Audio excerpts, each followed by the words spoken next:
Boom. That's it. Still don't have it. Still not We gonna got a touch little it. better. There's a little bit of improvement. We have to come up with a better way to start the show. Like, it's so old. Anyway, welcome into another episode of Tailgate Talks, brought to you, as always, by our good friends at Guy Boston Sports. Andy and Bobby here. I really kind of hope our viewership is a little lower tonight. My allergies are absolutely killing me right now. I have lost like 5 pounds of body weight and mucus. I have gone through so many tissues. I did bring these out for tonight. No lotion. That's back in the bathroom. Don't worry. I beat you to the punch. I didn't want you to get it. Hey, first day of spring comes around and you're already using up all the tissues in the house. I'm actually kind of impressed. It's the Market Basket dollar ones. Oh, those. Gotta go with them. Oh, what are you doing? Yeah, well, you know what? I had a box of like the Plus lotion ones today at work, and dry as a bone. Doesn't help. Well, Andy, I'm sorry you're feeling that way, but one little boost of morale for you surely has been this wonderful offseason for us. Dude, this has been the greatest NFL offseason I've Correct. ever experienced. And I don't know when we'll see another one like this again, because it's not just awesome free agent signings that make a difference. It's been the quarterback movement. The quarterback movement has been absolutely unreal. I do want to ask, you kind of mentioning this will ever happen again. Will we ever see the combination of quarterbacks being willfully moved in terms of whether they requested a trade, if teams are looking to move on to them, with all the quarterbacks that were being willed to move, as well as the crappy quarterback draft class that pretty much caused this whole thing to happen? Well, I hope it's not the quarterback draft class. I really hope that's not the case. But then again, this year is wild because you see a guy like Mitch Trubisky being a top free agent, which is astounding to me. But I think you are going to see it more often, because if you look at the NFL today, this is a case where teams do not commit to quarterbacks for long. If Zach Wilson and Trevor Lawrence and Justin Fields and Mac Jones and all of them flame out by year 3, this is not the old school way of, let's try for the 4th or 5th year. We have the 5th year option. No, teams cut bait immediately, or they make it known that they're going to look, and guys are going to try to force their way out.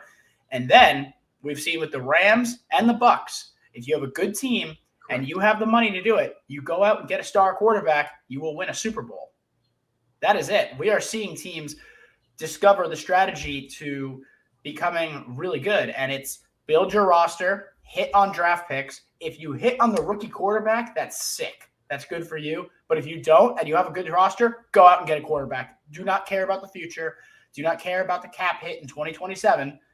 Go out and get your guy. So, yeah, I think we're going to see a lot more teams doing it.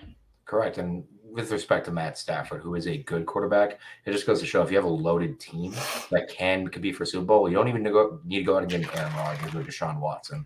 You just need a solid, good, trustworthy top 10, top 12 level quarterback, and you can make a legit run. I agree, even though, Matt Stafford is now a Hall of Famer. It's very true. I fully agree with it. I feel like I want to save this question for later, but I want to know, who is this year's Matt Stafford going to be? Like, is it going to be Matt Ryan? Is it going to be Russell Wilson? Nope. It's going to be Deshaun Watson. If he plays the full season, the Browns team is fully loaded. They have a really good roster, and Baker's holding them back. I think that's very clear. You made the key point right there, and we're going to talk about it a little more. But fun show today. To the Max MF 174. Let's talk, dude. Like, I'm looking forward to it. Leave your comments. Today, great agenda. We can't go through every signing. It's just impossible, even though we might touch on most of them. But we're going to go through our winners of free agency / the offseason so far, prior to the draft, and then we have to mention the losers, and we'll cover the other stuff. There's just so much. It's like we tried to think how we were going to fit it into a show. We didn't even record last week because everything we would have said would have been outdated in an hour, and Rappaport would have ruined it for us. So here we are. We're still literally so much to happen, but I think we waited long enough. We got the Matt Ryan trade in there. That was a good timer. But let's start off. Bobby, why don't you start? Who's your first winner of free agency the offseason so far? So the first one I'm going to go with, and again, I just alluded to it because it depends on how everything works out. It's the Cleveland Browns. and it's clear because of Deshaun Watson. Now, focusing strictly on on-field situations. I'm not a lawyer. I'm not big on what's going on the outside. I'm not going to try to discuss on that. What I've been kind of told is that he's not going to go to prison, facing what's going to be happening. However that plays out, if he does play the full 17 games, looking at a specific on-field situation, a fully loaded team that has great defense, has a good O-line, needs a little, as you know, guys, Amari Cooper, the one I've got a star receiver, has great running backs, just needed a quarterback who knows what they're doing, got a top 5 quarterback. They're arguably one of the top teams in the AFC now, again, if Deshaun plays, but that was the move they needed to make. They pulled what the Bucs did. They pulled what the Rams did, what we just discussed, and they are fully loaded. I agree with you, and I want to make a comment real quick. We're going to talk about Deshaun Watson for the next couple of months. Really, he's going to come up a lot on this show. The fact is, he is still facing the 22 civil suits. He's not going to face criminal charges at this point. So it's expected he's going to play. He's probably going to get suspended at some point. We are talking about Deshaun Watson just on the field. We are talking about him in a football sense. We have to. So, if later we seem like insensitive because we talk about how good Deshaun Watson is, just remember we're talking about him on the football field because it's a football podcast. That's what we're here to do. We're not here to talk about anything else. So just a little note I wanted to get in there. Just save our skins for later. No, I got you, man. I got you. Yeah, I'm protecting me. Anyway, Deshaun Watson is really good. He's really good, and that's my reason for the Browns. But who do you got, Eddie? Who's your favorite so far? Well, I want to make one quick point on the Browns. If he plays the full season, they're probably going to be in pretty good shape. The AFC is very tough right now. They still need help at wide receiver, and they do not have a first-round pick. What do they have after Amari Cooper? You have Anthony Schwartz, who's just a speed guy. Donovan Peoples-Jones, who I feel like every fantasy owner wants to break out. He won't. He just won't. I'm sorry. They lost Austin Hooper, so you're expecting David Njoku to take a step up. Will he? I don't know. I picked him up in Dynasty. We'll see on that. I think you have to consider, Watson probably won't play all the games, so that's a couple losses they might take because Jacoby Brissett versus the rest of the AFC, which this whole conference is loaded now with quarterback talent. They still have to play the Ravens twice a year. The Ravens got better simply by the fact that they're going to be healthy next year. You still have former MVP Lamar Jackson. J.K. Dobbins comes back. Mark Andrews, Hollywood Brown, Rashad Bateman will play a full season, hopefully. They have a very good team right there. The Cincinnati Bengals, who we're going to talk about in a little bit. Actually, I'll transition into them, but they got better. It's a tough road. The Steelers still aren't exactly an easy matchup for them. And part of it's also the Browns. So I'm just saying don't book them to the AFC title game yet, but they're going for it all. They're going to deal with the media whiplash. But if they win a Super Bowl, then it's all worth it for them. You could make the argument on paper they're the best team in the AFC. You can make that argument. I do agree with that. I have my argument for who that will be. I'll get to them later, but I will go into the other AFC North team that I thought was a major winner from free agency, and that is the Cincinnati Bengals. And they did the one thing that they had to do this offseason, protect Joe Burrow and improve that offensive line. And they did that. Not only did they do that, but they did that without breaking the bank, which I love. They went out, they signed La'el Collins after he was released from the Cowboys to a 3-year, $30 million deal, $10 million a year. That is a great value for your left tackle. They went out, they got Alex Kappa for 4 for $40, so another $10 million a year. Again, nothing crazy to play one of the guard positions. They got him from Tampa Bay. Ted Karras on a 3-year, $18 million deal. He could start at guard. He could start at center. If Jackson Carman, who's their second-round pick, works out from last year, you can have Karras not even start, and that's $6 million on the bench that you're not mad about. Like, he can be a rotational guy, and you know they need depth in this. Defensively, they got B.J. Hill back. Larry Ogunjobi could. He failed his physical with the Bears, so he might come back on that defensive line because they know his history. They franchised Jesse Bates, which, even though it's a franchise tag, it's still a good move because it's a safety. That's not much value. Eli Apple's back on a cheap deal. And look, say what you want. The dude played well last year. No one can deny that. He played well overall. He was in the Super Bowl. Yeah, well, yeah, Cooper Kupp burnt everybody. Congratulations. Like, that's not a crime. That's like saying Jerry Rice beat you as a defensive back.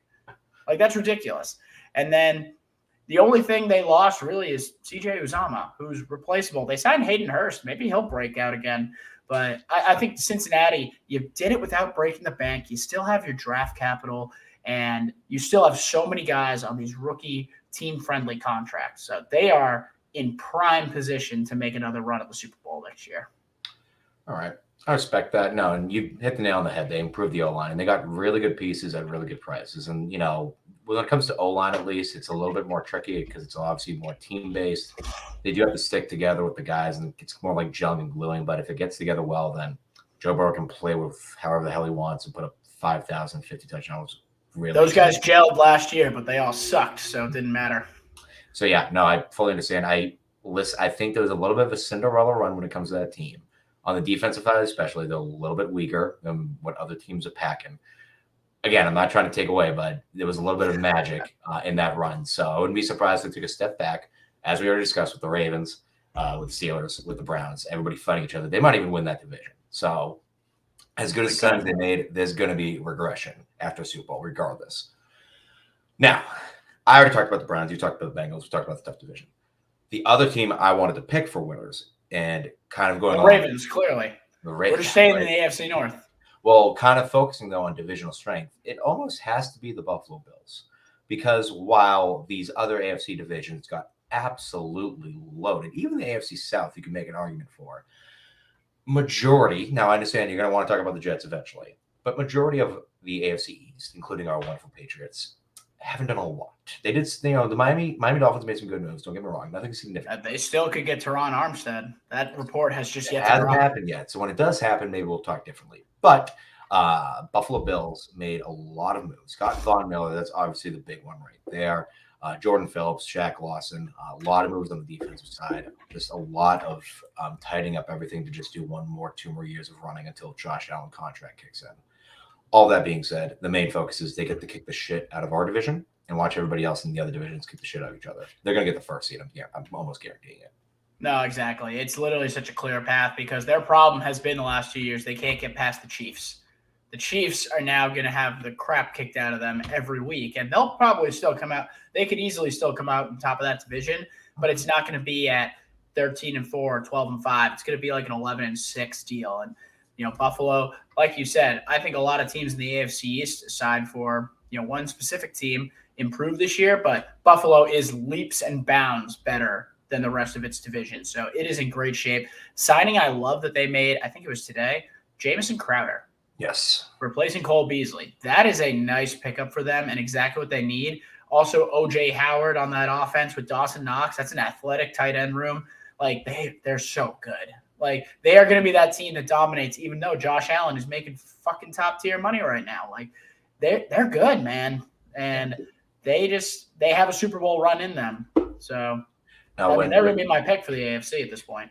It was off camera. It was a few days ago when Von Miller signed, but you put it perfectly. It's not a move for the long term. It's a move for the next 2 years because they don't care about years 3 and whatever. They care about years next and the season after. Yeah, people overreacted that deal. It's not 6 years for 120. It's more like a 3-year, $50 million, and then they can get out of it. And then they don't care. They're not caring if they can win a Super Bowl in 6 years. They want to win one this year.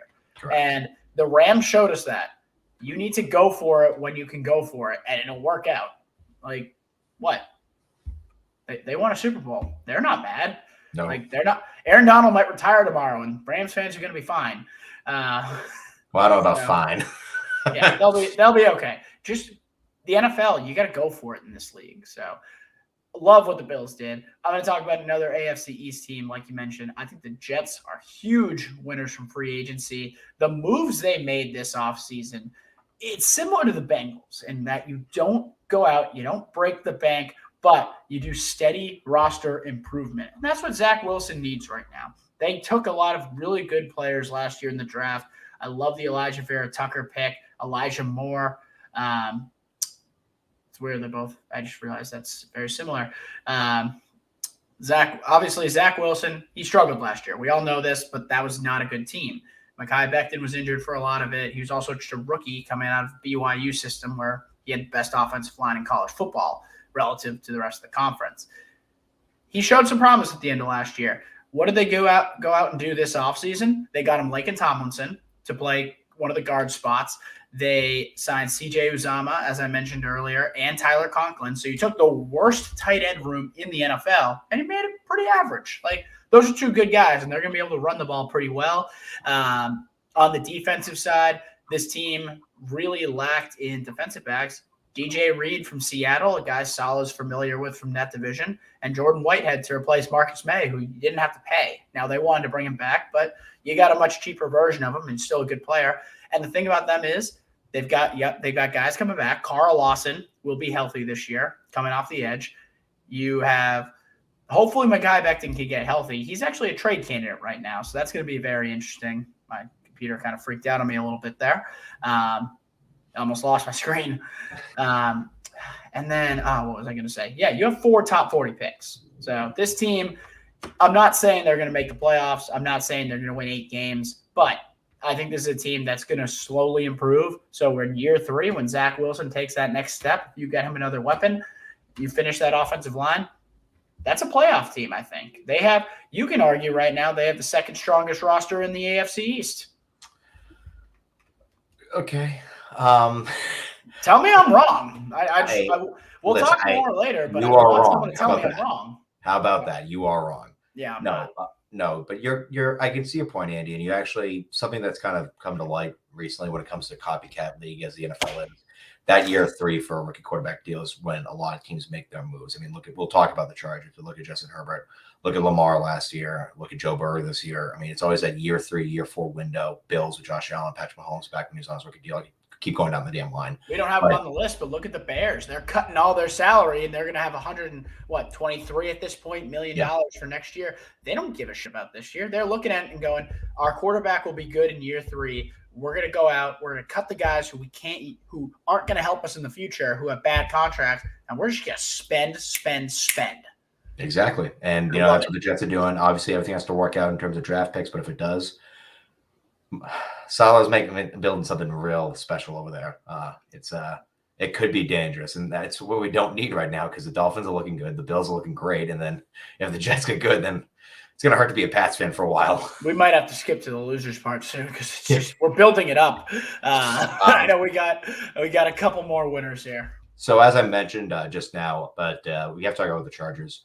If we're talking about at least AFC side of teams that made the biggest moves, you could definitely make them argument that Chargers in terms of biggest names. I mean, J.C. Jackson, Khalil Mack to bring into your defense. Now, I think the J.C. Jackson deal is actually a pretty good deal. I think he's got paid right where he's valued. Again, he's a good, even slightly very good corner. He's not that top 5 lockdown class, but he didn't get Ramsey money. Yeah, that's the key. He's not going to get Ramsey money. Yeah, but then getting Khalil Mack along with Bosa on the other side, like they definitely shored up their defense on a division that we've discussed is going to be a pain in the ass. And they re-signed Mike Williams, and who still have came down. So they did everything in terms of big name moves. They added a few other pieces. Josh Harris, Gerald Everett, Christian Covington. They shored up the D line along with some big men up the middle. But they made the quick, nice, easy moves they had to just for the sake of building on Herbert. You know what I like, and I heard this quote. Also, I realized we put down who we were going to talk about, and we've each gone off script. Well, Andrew, you took the Cincinnati Bengals and kind of threw it off. Yeah, I kind of wanted to talk about them. You still had names on here. But anyway, to the Chargers, I heard one quote, which I really like. They spent their capital and their money on certainty this offseason. They got Khalil Mack. He's one of the best pass rushers in the NFL. You know what you're getting. J.C. Jackson, he's one of the best ball hawks in the NFL. You're going to get interceptions. Whether he's good in coverage or not, he's going to get his hands on the ball at some point. He's done it for 3 straight years. It's unlikely he's going to fall off at this point. And you brought back Mike Williams. I love that deal because he's good for Justin Herbert. You don't want to bring in a new wide receiver after he just went for over 1,000 yards and nearly 10 touchdowns with him. No, bring him back. He's still young. You can add to this team. I've seen them, they've been mocked a lot, like Jordan Davis in the draft. It makes sense to add to that defensive line. They shored up that defensive line. They could go wide receiver. I want to see them add like a Jameson Williams or something. Just give Herbert all the weapons. Go for it. The only thing that I think they have to fix is just right tackle because Brian Bulaga can't stay on the field. So hey, maybe that'll be the first round pick. Could be. It's a good tackle class, but I said it earlier. I think the Chargers might have the best roster in all of football at this point because Justin Herbert's only getting better.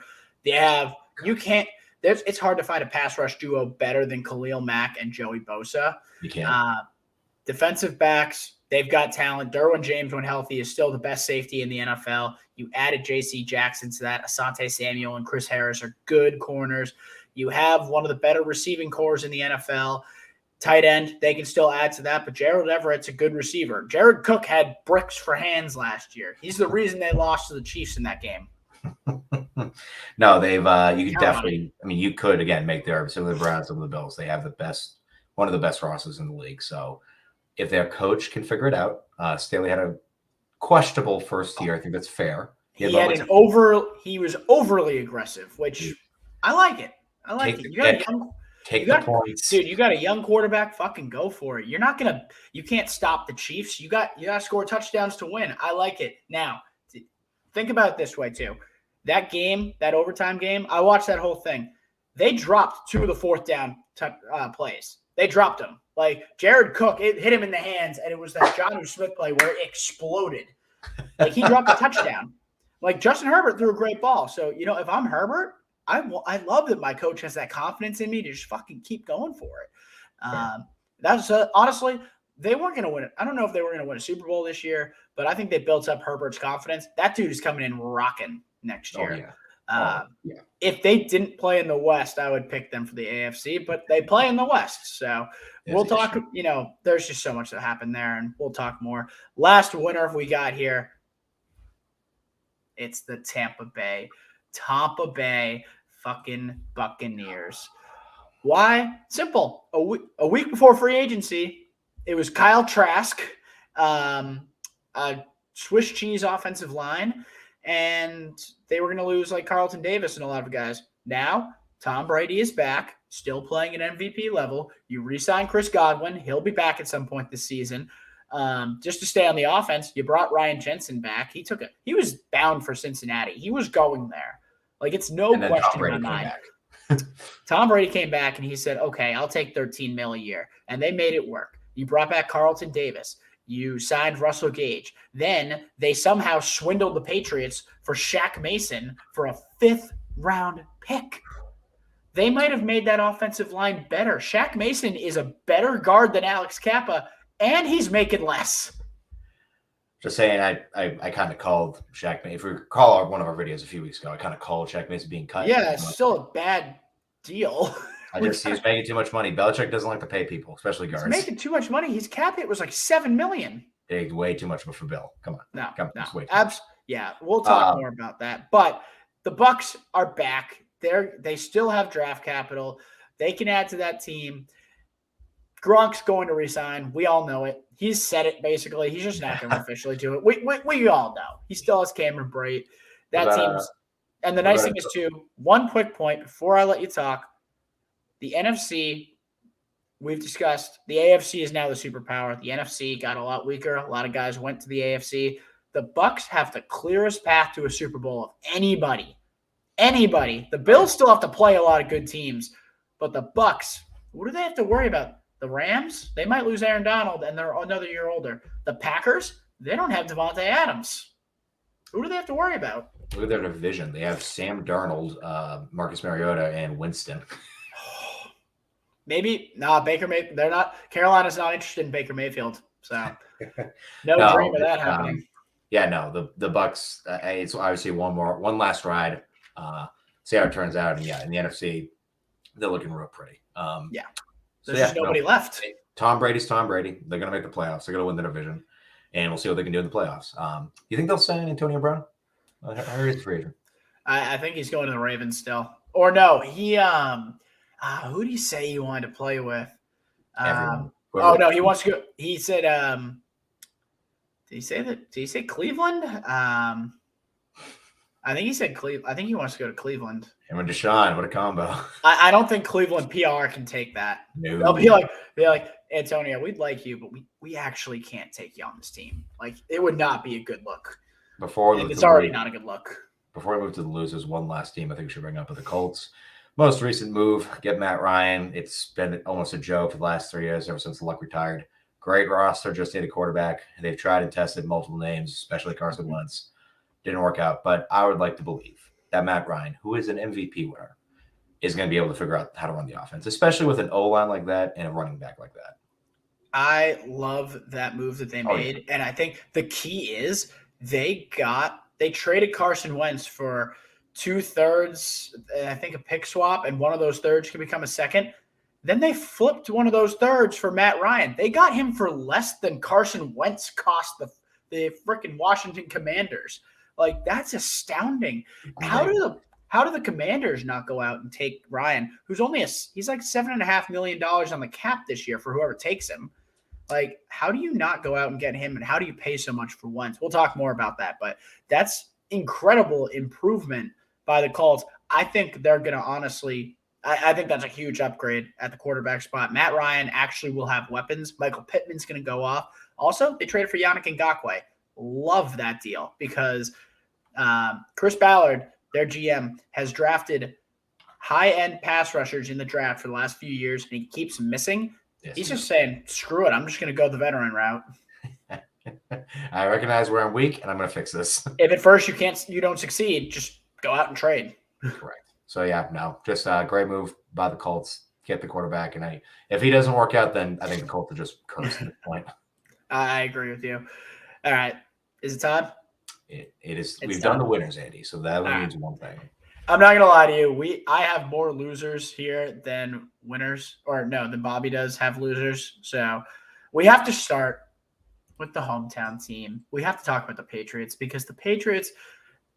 I want to set something straight. I did not come into this offseason thinking that we were going to make moves to win a Super Bowl this year. I did not.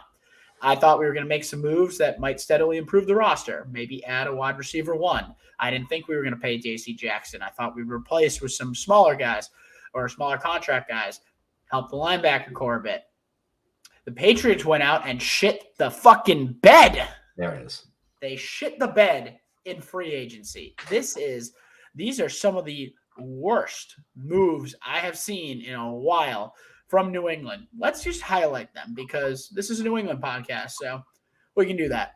In terms of guys we brought back, Brian Hoyer is returning on a 2-year deal. Player coach. We all knew that was happening. I'm not mad about that. Coach. He is. He really is. James White is back. 2-year deal, $5 million. I don't care that he's back, but it doesn't make me feel good because he is a guy who's on the back half of his career. I know he's 30, but that's running back age, and he's coming off a hip injury. Why not go out and replace him with somebody in the draft? I'm just saying. So not a huge deal. We did bring back Trent Brown, thank Christ, because after the Shaq Mason deal, we had just basically blown up the offensive line. James Ferentz is back. Juwan Bentley, don't care. He's not fast. He's an okay starting linebacker. That's it. Below average, I would say. Devin McCourty back on a 1-year deal. Fine with that, actually. I think the defense needed that leadership. Matthew Slater and Nick Folk are back as well. In terms of additions, we went out and we signed Ty Montgomery, an old running back wide receiver who might be playing cornerback for us this year because that's what this team needed. Another do-it-all running back past his prime. Who, by the way, Ty Montgomery, he never had a prime. He's had like 200 yards the last 3 years, I'm pretty sure. He sucks. We made the Mack Wilson trade. That was awesome. I actually like that. Yeah, not that Mack Wilson is good, but Chase Winovich wasn't doing anything for us, and Mack Wilson is an okay coverage linebacker. And we added, I have to scroll down the list, Terrence Mitchell, who started for the Texans last year, which that's like playing JV at a D2 school and going to start at a D1 school. That's it. There's nothing else here. We lost out on Allen Robinson. We haven't brought any other guys back. There's no improvement. There's only digression. We traded Shaq Mason for a 5th-round pick. We've lost in the last 2 years Gilmore, Mason, and J.C. Jackson. And we've gotten back a 5th and a 6th-round pick for them. Hey, we're going to comp pick. We're going to comp pick for J.C. Yeah, okay, next year. Great. That's a low-end 3rd at best. This is pathetic. pathetic. Do you know what the real kick in the nuts is going to be? What? You're going to trade back in the draft for that first round pick, and We it. bet. Oh, no, Bobby. I want us to.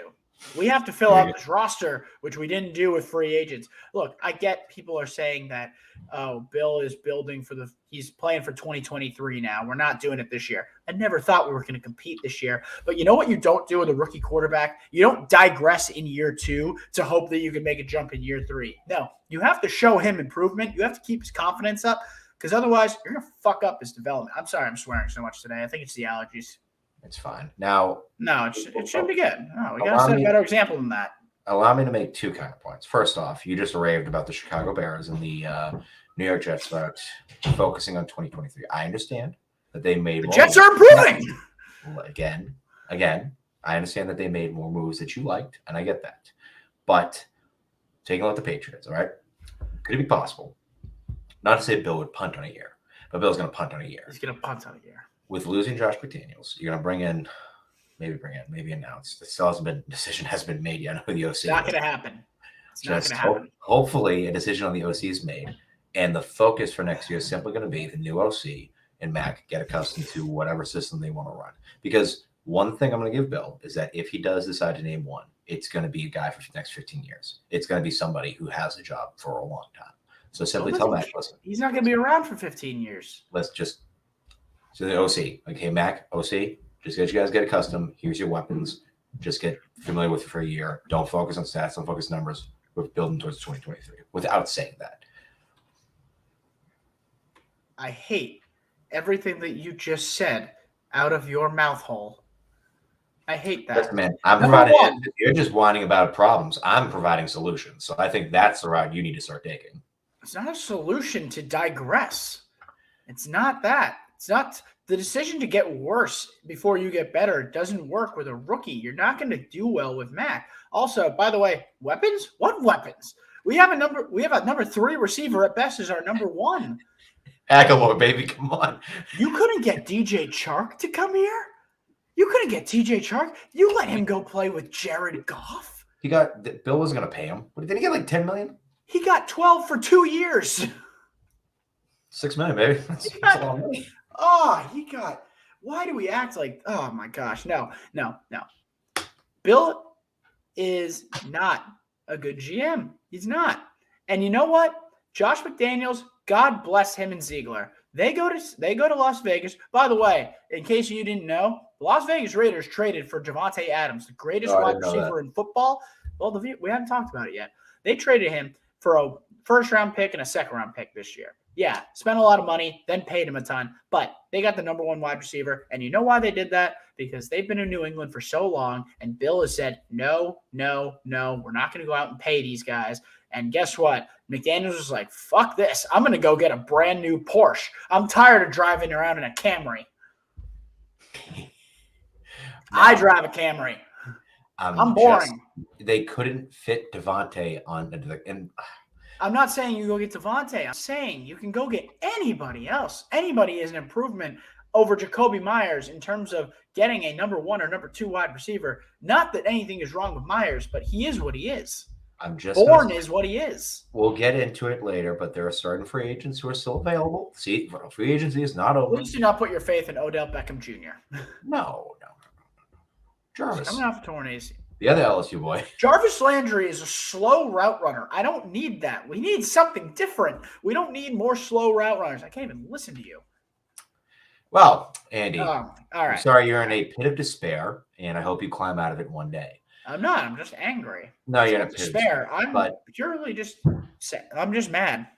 Moving on to my biggest loser, and frankly, I don't think it's the Patriots. I think it is the Kansas City Chiefs because – my, oh my, you thought last year was hard because you thought, oh man, I got to do the Bills. We got to face the Bills. Yeah. Well, your division decided to get reloaded. As you mentioned, the best receiver in football has come to your division. Arguably, I understand you may not say it's Khalil Mack, but let's call him a top 3 pass rusher. One of the best defensive players of our generation have come into the division. Don't forget Chandler Jones, too. The top corner on the market came to your division. And one of the best quarterbacks on the trade market has come to your division. So now you are in a division with 3 other top 10 quarterbacks, all of which have weapons, all of which have offensive-minded coaches, and you are screwed. It's I shouldn't say that the Chiefs, because the Chiefs will figure out. But to go from that, along with still having to face the Bills, the Browns, and everyone else in the AFC, it's not fun. It's going to be tough. They did bring in Juju, which is a nightmare for America, as him and Jackson Mahomes will do the worst collabs ever. You made a hot take there. You said Derek Carr was a top 10 quarterback. Yes. Wow. Oh, I can't wait for quarterback rankings.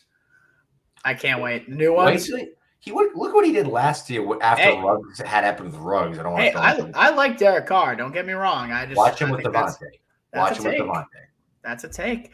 The Chiefs, Tyrann Mathieu is not coming back. They signed Justin Reed to replace him. They couldn't add much. They just kind of had to stay still and see what they could do. But watch the division just get loaded.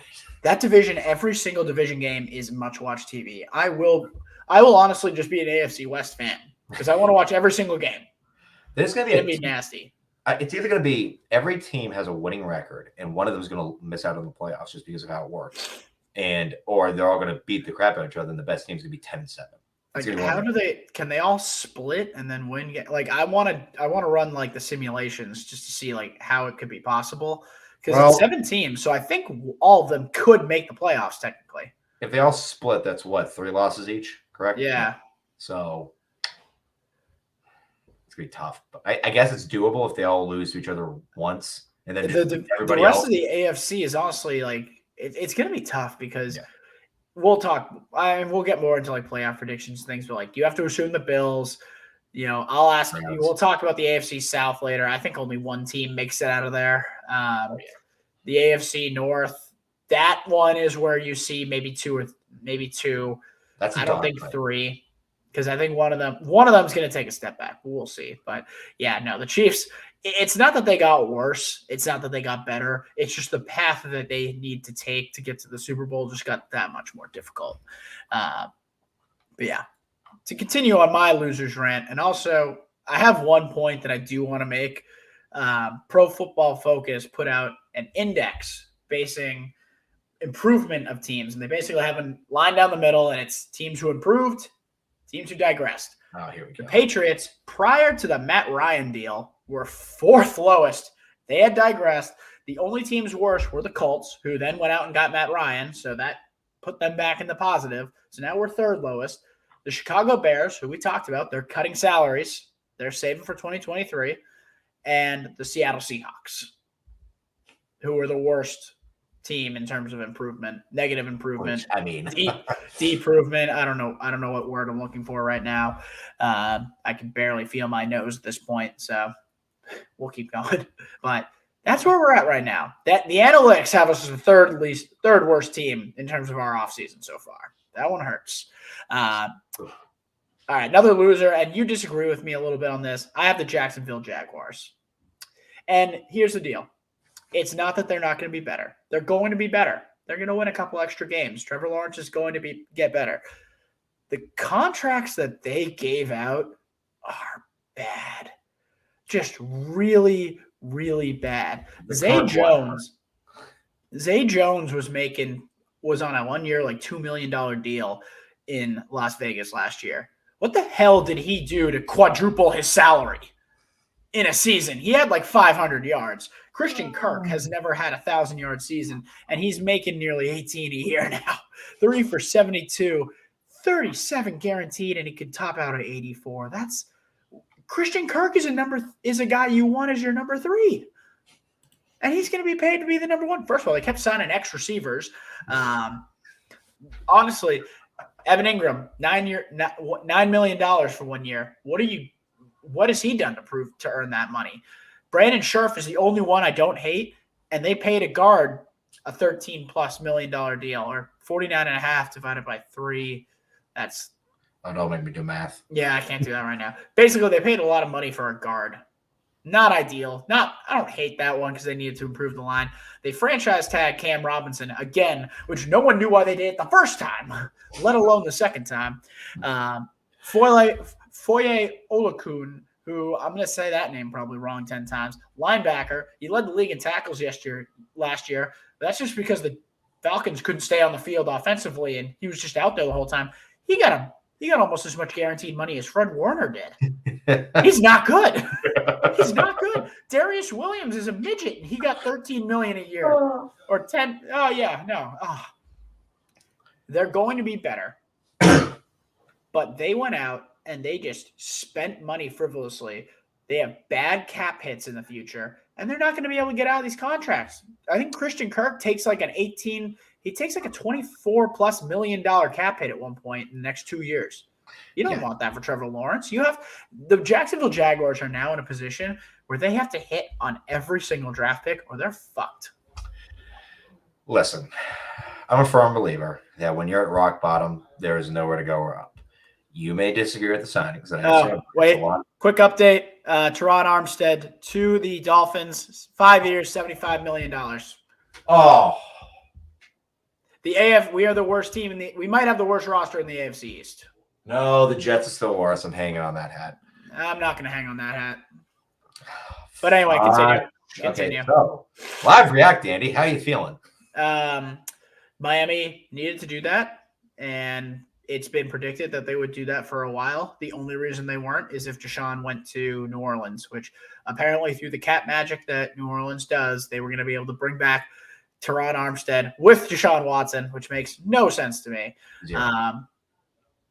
I have a point. I'll let you finish, but I have one point just that I remembered that I want to talk about. In terms of Jacksonville or Miami? Actually about Deshaun Watson, but you finish up. So just on my point on Jacksonville, first off, it's the Jacksonville Jaguars. If you want any free agent that's worth a name or hell of anything, a starting position on the team, you're going to have to overpay a little bit. You're the Jacksonville Jaguars. Okay? I know. So, yes, they overpay a little bit to get players in. Did they spend a little too much on certain players? Yes, they did. However, you're doing what you can to get people in the door that will improve Trevor Lawrence and will help them. All right? You have to give them a little bit of credit for that. And again, rock bottom after Urban Meyer, okay? They can literally only go that way. There's nothing they could do almost other than screwing Trevor Lawrence over. It's just bad contracts. I think we've learned one thing in the NFL. You can get guys to come to bad cities if you pay them enough money. You didn't need to give who's giving Christian Kirk $18 million a year? Like, that's the thing. Who's giving that to them? Are they just so desperate that they needed to get him on day one? No, you could have got him day 3 for way less. It's just bad roster management. Christian Kirk has a great agent, though. Props to him. No, props to all these guys. Like, this is astounding. Like, really well done. Cam Robinson's agent, I don't know how he does it. Kirk Cousins' agent. Hey, at least Kirk is like, you could say he's good. You can't even make an argument for Cam Robinson. You can make an argument that he's average. Less than average. It was contracts that made me think of this. Deshaun Watson, his salary for this year that he negotiated, first of all, 5 years, $230 million fully guaranteed is amazing. It's going to change how contracts are done from now on. The fact that they gave him $1 million salary this year and a $46 million signing bonus, just so if he gets suspended, he only loses like 55 or 500 grand a game or something like that, is both genius and pure evil. It's not a great look. I get why Mulughetto wanted that, which, by the way, he should be everybody's agent at that point. That is good thinking. Well, they will remember because Cleveland reached out to make the trade and get a gauge Deshaun's interest, and Deshaun's like, I'm good. I want to go to the NFC South. We will give you literally all the money. But they gave him a blank check, and they said, Cleveland. I always wanted to go to Cleveland. Astounding. Now it does give him the best chance to win too, but just like genius and just pure evil. Absolutely diabolical. Okay, where are we? What do we got? We got the Jacksonville. You get to your other loser. My other big loser is the Dallas Cowboys. Now, it's a similar argument to why the Chiefs, more with the Dallas Cowboys, all right? You've been in this little hole of one of the top NFC teams, but just not good enough. Now, they've been playing that game for 25 years, I want to say, whatever it is, since the last Super Bowl title, stuff like that. But you've had a talented roster that is Super Bowl contender worthy, but you've always been hamstrung by another team in the NFC, whether it be the Packers, whether it be the Bucs, whether it be the Rams, et cetera, et cetera. So this is your offseason now. After Devontae Adams got traded, Tom Brady retired. At this point, when Tom retired, he could have been making moves. And the Rams were unsure on Aaron Donald. Sean McVay rumors were coming out they may be going to the booth. Matt Stafford hadn't been resigned yet. There's a lot of stuff going on that you could have been proactive, had some agreements made under wraps before free agency began. Tampering, but we all know everyone does it. And you could have exploded and done what you should have to be the best team in the NFC, or make the argument to be one of the best teams in the NFC. Instead, you lost arguably your best receiver, Amari Cooper. You traded him away. I understand CeeDee Lamb is a CeeDee Lamb, but if you want, just for an argument's sake, 1 and 2 is the 2 best. You also lost one of your best pass rushers in Gregory. So really pulled a U-turn on you. That one, that must not hurt. Oh, let's just try to wait. No, we're just going to add this little bit of language in. Screw you. I'm going to Denver. He can smoke anywhere he wants, and he does not have to care. Do they still have a talented roster? Yes, they do. Are they still in that awkward hole of Bucks and Rams are clearly better, and Packers and 49ers are arguably better? So now you've done nothing but be stuck in this realm of meh with paying your high-paid quarterback and really not be able to do anything. Yeah, they screwed themselves over with some contracts there. The Ezekiel Elliott one hurts, and don't pay running backs. Don't pay running backs. That's why the Panthers trying to trade McCaffrey. Don't pay running backs. Do not pay running backs a second contract, no matter how good they are, no matter if it's Derrick Henry, if it's Christian McCaffrey, trade them. Trade them and draft a new one because you don't need that. It is value of the position. But yeah, the Cowboys, they weren't going to be able to do much because of the cap, but the fact that you weren't able to keep your guys there, you're losing Lael on the offensive line. Tyron Smith is old. Like, that line used to be so dominant. You lost 2 starters, and you're probably going to lose. You're probably going to lose a third after next year. So, wasn't it in Dak's rookie or second year that there were people wanting Dallas O-line to win a collective MVP award by how good they were? They were nasty, and they have been nasty, but they can't keep that thing together. So, the Randy Gregory one hurts because you had him. You had him. And then you just had to go in, if they fine you, well, what are you doing? Now he's in Denver, and again, that's going to be a fun one. Him and Bradley Chubb. That's a good pass rush combo. Everyone in the AFC East or in the AFC West has some sort of pass rush combo. The Chiefs are the worst. It's Chris Jones and Frank Clark. Chris Jones, though, is good. Frank Clark sucks now. But he sucks. He's also overpaid. He's also just a bad person, but we don't have time for that. We could do a whole podcast on how people in the NFL are bad. There's plenty of good ones. Let's point out. All right, I'll speed through these last ones. The Washington Commanders. It's all about the Wentz deal because you could have waited. You could have gotten Baker Mayfield. I would have taken Baker Mayfield 10 out of 10 times over Carson Wentz. You could have gotten Matt Ryan for less, apparently. There was a lot of quarterback movement, and you jumped the gun to get Carson Wentz, who, by the way, a guy like him should never be allowed to wear a yellow suit. He looked like that was so bad. He looked like Ronald McDonald. It was horrible. McDonald's man. He's not only that. I mean, there's reports coming out of Indianapolis. He's soft. He's kind of a bitch. I would have rather Baker Mayfield is a head case, but he's more talented than that. The sad thing is with Baker's market now, he's going to go for like a 6th-round pick because there's only one team that will take him, and it's Seattle. That's really sad, actually.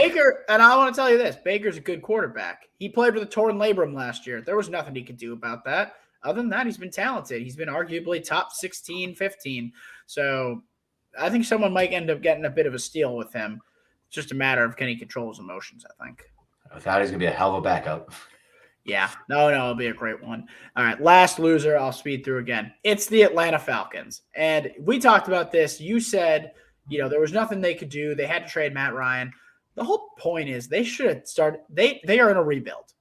They need quarterback help. They have no wide receivers. They have a bad offensive line. The defensive backs suck except for A.J. Terrell. The linebackers suck. And the defensive line sucks. I just named their entire roster except for their running back because it's Cordero Patterson and they have Kyle Pitts. Who is the fantasy guru, Cordero Patterson? Let's remember that. 2 of your 3 best players are at low-value positions. They should have started this rebuild last year when Matt Ryan would have cost the team more, but Matthew Stafford went for 2 first-rounders and Jared Goff. You could have gotten more than a third-round pick for your franchise quarterback if you had just bitten the bullet and said, this team is not good. We need to rebuild. You wouldn't have taken Kyle freaking Pitts, a tight end at number 4. He was good, not number 4 good. You could have taken a guy like Justin Fields.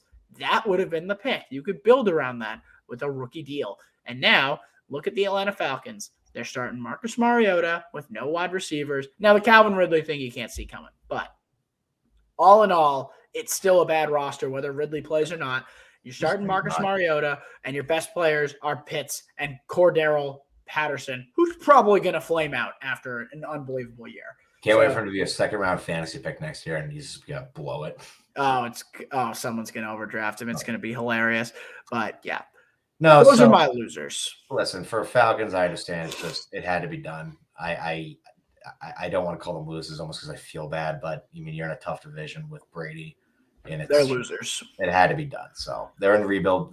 They accepted the rebuild. And that's why I'm proud of them. They looked at themselves in the mirror and said, "We're just not there. We have to do this," and they made the move. Yeah, but it's too late. I heard another great quote I heard today. If you have questions about your team, you're better off blowing it up than going for it, because odds are if you go for it, you're not going to hit. The NFL, you don't want to be in purgatory. And the Falcons last year, they were a purgatory team. They weren't good. Yeah. Now they're a suck team. They're going to get the first pick next year, probably. I don't know about that. They also have terrible cap situations. But no, they could have started this a year earlier and been in a much better position. You have a Justin Fields going into year 3 or year 2 with actually reasonable expectations and actually able to add some talent. So we'll see. But like I said, just a year too late. But those are our winners and losers. There's still a lot of really good free agents left, so there's plenty of changes. Teron Armstead, as we said, live on the broadcast, just signed with Miami, 5 years, $75 million. They get a much-needed left tackle. Quick reaction. That is really dangerous for this division because Mike McDaniel's run offense, they got Chase Edmonds. They added Raheem Mostert, who knows that offense very well. Yep. Connor Williams is a good run blocker. They still have draft capital to add guys. I think they're going to continue, and that's going to help Tua's development a lot. I'm kind of afraid of Miami at this point. Yes, they are. Now Tua has to prove himself, and I understand we have some people in our close live who may say Tua is proven and he just needs a chance. No. We'll see. The team's scary. Is Tua scary? That's my question. Yeah, no, I agree. It all comes down to the quarterback at that point. Bobby Wagner still unsigned. I think he's a guy who's just waiting to see who his best winner is. Who's going to get him a ring? Well, apparently the betting favorite right now is Broncos because Russ and the team's loaded. So I can see that. I've seen – who did I see? It wasn't the Chiefs. Honestly, who would make sense? The Chargers. I think they can add him. Patriots. Why would we add Bobby Wagner? What does that do for us? I want him, man. I understand, but this is a point where I don't want star free agents. I want guys who we can keep for a couple of years who will be good starters for us. That's all I want. It was the Von Miller argument. Patriots go out and add Von Miller. That doesn't do shit for us. The Buffalo Bills go out and add Von Miller. That's a Super Bowl winning move because he can actually make an impact for them. The dark horse for Bobby Wagner, if he will take a pay cut, the Rams.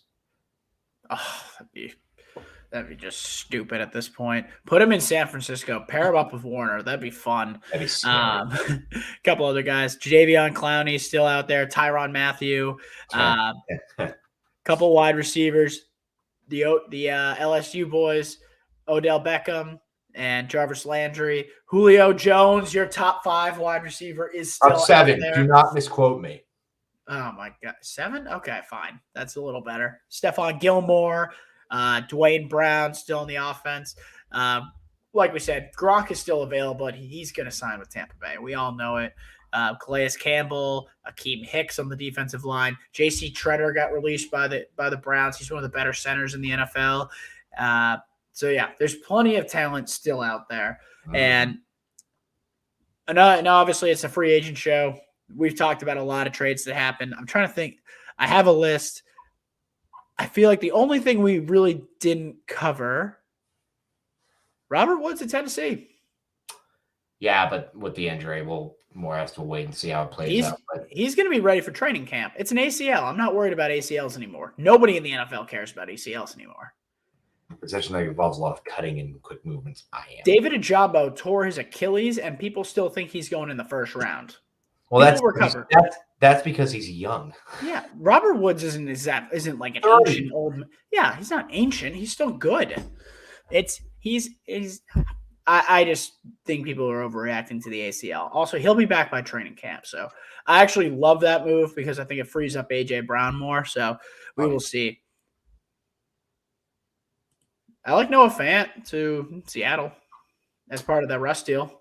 It depends on who's throwing the ball, but Well, whoever's throwing the ball is going to be running for their life anyway, so they might as well have some good receivers. I loved one thing I did here, and it was someone talking about the Tyler Lockett contract and how, he should be a trade target. Tyler Lockett has one of the worst backloaded contracts in the NFL, and it's bad. He's taking like a $20 plus million cap hit at age like 34.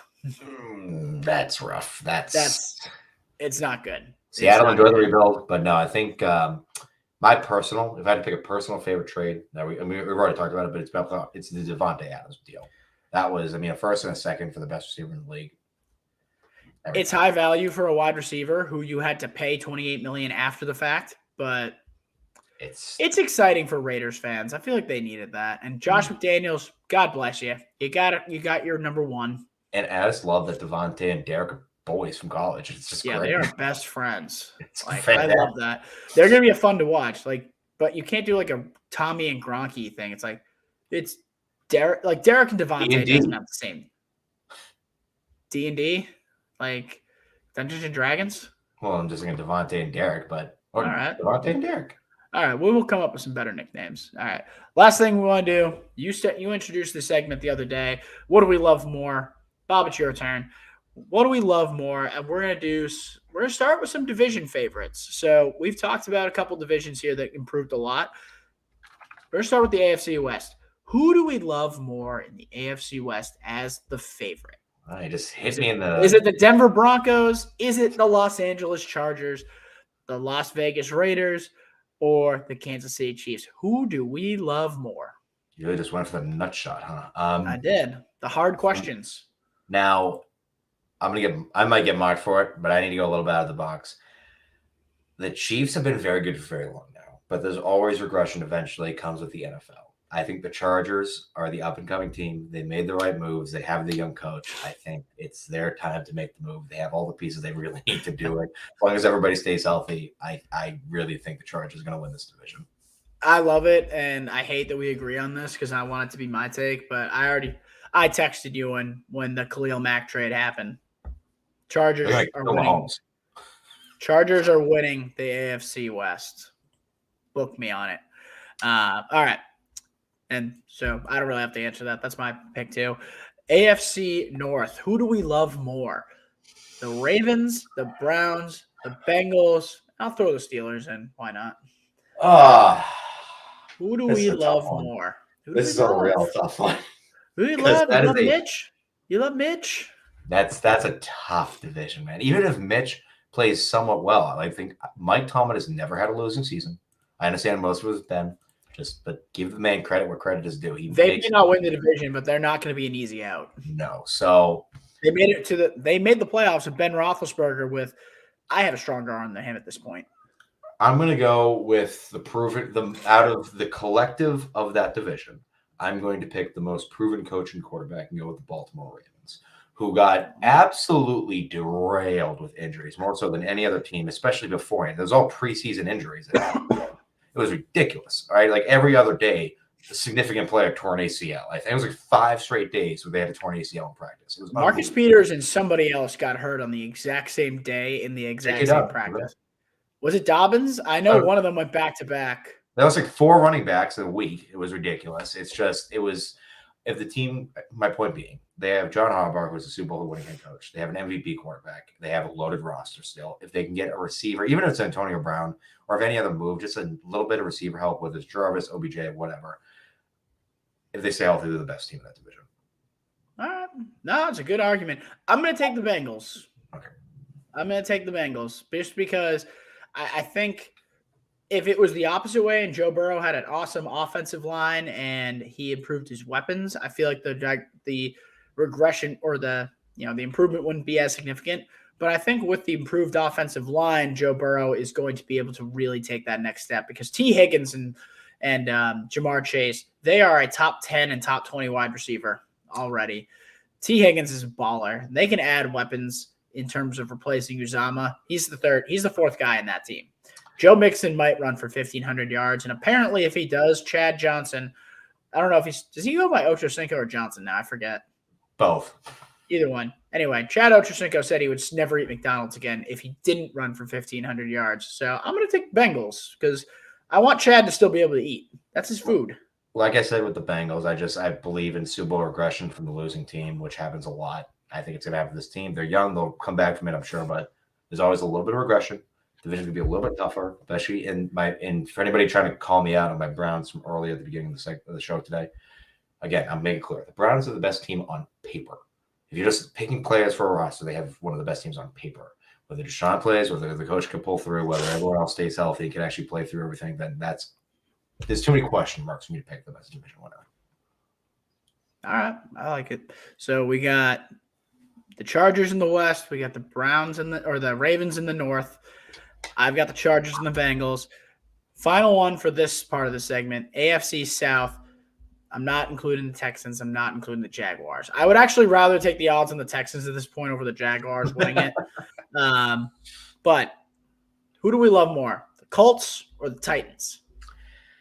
It's really tough because those are two really good teams, two good quarterbacks that I think are right at each other's level. I know Matt Ryan has the MVP, but if we're talking about full skill set and ability, I think they're two very similar, very close quarterbacks. Both have good weapons, different level of weapons, don't get me wrong, but it's really tough. I'm going to go with the Colts, though. Jonathan Taylor, man, he's a monster. He's an animal. That O-line's amazing. Matt Ryan's going to do Matt Ryan things. That's going to be a good offense. I agree. I think if you look at the running backs, Derrick Henry's getting older. Jonathan Taylor, he is getting into his prime.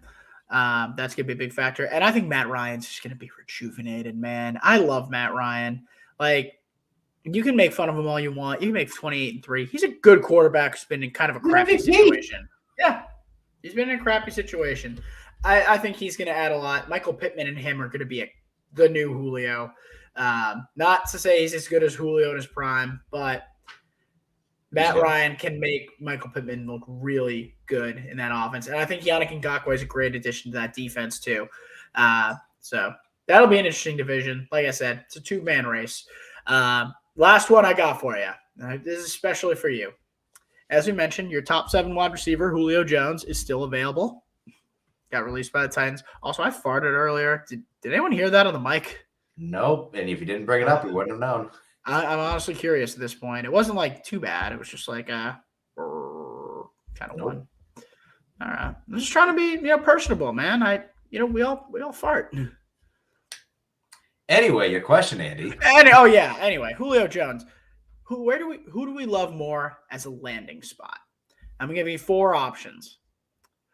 Green Bay Packers, the Atlanta Falcons, a little homecoming, the Indianapolis Colts to be back with Matt Ryan, or the New England Patriots. Who do we love more? And you can answer it as a fit. You can answer it as just what you want to see or what would be like the best move for Julio, but who do we love more? Okay, so I'm going to give you 2 answers. There's the selfish one that I would just want out of being a prick, and that's the Patriots, of course. Okay. It'd be fun to see him in Jersey with Mac. It'd be great, and we'll go to Jersey. It'd be awesome. Give me a stat prediction if Julio played with Mac next year. For Julio Jones numbers? Julio Jones, assuming he plays at least 12 games. Let's say full season, just for sure. Full season, even though that won't happen because he doesn't even practice anymore. Let's say if Julio played a full season with Mac, I think he would finish the year 76 catches, 1,000 yards. Okay. How many touchdowns? 8. Okay. Now, I put it in the high 60s, 870. No, actually, I put in the high 50s, in 870 range and 4 touchdowns. Now that was my selfish answer, but Okay. realistically, I wanted to go to Indy. The Matt Ryan reunion. It'll be a good team that might even win the division. So it's on a dumpster fire. That'd be just fun. That would be. I kind of want to see him go to Green Bay. I feel like that'd be interesting. I've seen the thing where they say where people want the Green Bay to sign him and AJ Green. Honestly, them playing together would be sick. That would be awesome. That'd be fun. It wouldn't be good. They'd combine for like 1,500 yards max, but that'd be fun to watch. Yeah, I'm trying to think. I feel like we've covered basically all the important stuff. One thing I forgot we talked to talk about. Roger Saffold signed with Buffalo Bills. Like that's just even better for their offensive line. That's a solid veteran guard, baby. That's a guy who knows what he's doing. Also, Cedric Wilson to the Miami Dolphins. I love that signing. I don't care that he's coming off the ACL. It's cheap enough that you get great value. And if he's not the same guy, he's not the same guy, and it's not going to kill you. You know, I feel like we talked about a lot of AFC teams making moves, and man, your point's getting better and better. The Pats have done. It's not even that the Pats got that much worse. It's the fact that everyone got better. I have a hard time believing that they have a chance at the playoffs. Even like could be. Like they're out. They might have one of the bottom like 5 rosters in the AFC right now. I mean, if I look on paper, I think we're better than you're the 12th Jaguars best team. You're the 12th best team in the conference. Yep, I think we're better than the Jaguars. We're better than the Texans. Steelers. Steelers. I'm not taking Mitch. That's gonna be a hard fought battle. And the Jets. No, I think they're pretty even at this point. I think Zach Wilson's going to show you something this year. I'm just saying, man. You kill him. I'm just saying. I know. Hey, I want to be. I said it last year. I was proven wrong, and I wasn't wrong. I was delightfully surprised. They only finished like 2 games better than I thought they would. I'm just saying. Anyway, that was a lot. There's a lot more coming. I think next week, let's get back into the draft stuff, man. We got the rankings coming out. We're gonna give you some top 5 per position. Make sure you got the names to know. We'll look at the Patriots draft strategy. I alluded to it earlier. We got a lot of holes in this team. We got to trade back. So we'll look at some options there, and we're just trying to start outlining the draft. We're almost there, man. I know. Is it a month and a half now? Month? Yeah, about not even. I think it's about a month and like 5 days, I want to say. It's gonna be good. It's gonna be exciting. Oh yeah. It's gonna be late. Should we live stream it? Nah, I feel like that could be bad. That could be free. We should have wings though, wings and beer while we're live streaming. That sounds good. You're just gonna watch us eat and listen to it. I take the day off every time after the draft, so maybe who knows? Maybe I just get on here a little intoxicated. Who knows? We'll have somebody in the background just pinch me if we say anything bad. If you're live, I'm sorry. Well, Andy, it's been a great day. We went over free agency. It has been the greatest free agency of our life. Oh, this has been so fun. We've seen so many top tier quarterbacks moving. You don't see that ever. We've never seen that. We're gonna see it more though. I don't think there's much this year because now you have guys signing extensions, but we're gonna see a lot more movement in the future. And the bright side is next year we'll also have a better quarterback class. So maybe some moves for Mac. Maybe. What else, man? Oh, I've got somebody on the train, I see. Anyway, thanks for listening, everybody. As always, we'll be back next week. And if you're listening to us Wednesday, Thursday, I don't know, enjoy it. You're probably just driving or driving to work. Yeah, I don't know. Whatever you're doing, just take some notes down. But we'll see you next week.